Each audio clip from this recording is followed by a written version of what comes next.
ইসলামী প্রজাতন্ত্র ইরানের প্রতিষ্ঠাতা ও ক্যারিশম্যাটিক নেতা আয়াতুল্লাহ রুহুল্লাহ খোমেনির উত্তরসূরি আয়াতুল্লাহ খামেনি, যিনি ইরানের সর্বোচ্চ ধর্মীয় নেতা।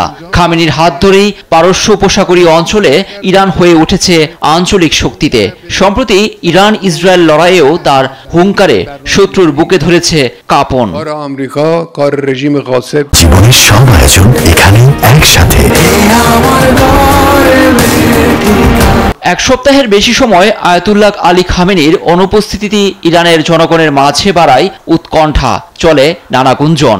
সব জল্পনা আর গুঞ্জন একপাশ রেখে যুদ্ধবিরতির পর বৃহস্পতিবার প্রথমবার ভিডিও বার্তা দিয়েছেন আয়াতুল্লাহ খামেনি। প্রথমে এক্সে অ্যাকাউন্টে লেখেন, ভ্রান্ত ইহুদি শাসনের বিরুদ্ধে ইরানের বড় জয়। জীবনের সব আয়োজন এখানে একসাথে।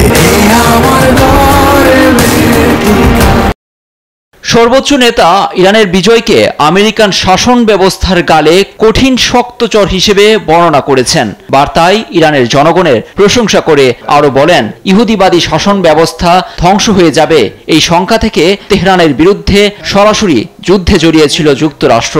এই যুদ্ধে শত্রুদের বিপর্যয় দেখেছে বিশ্ব, এমন দাবি করেন খামেনি। লুৎফর কবির, নিউজ ডেস্ক, দেশ টিভি।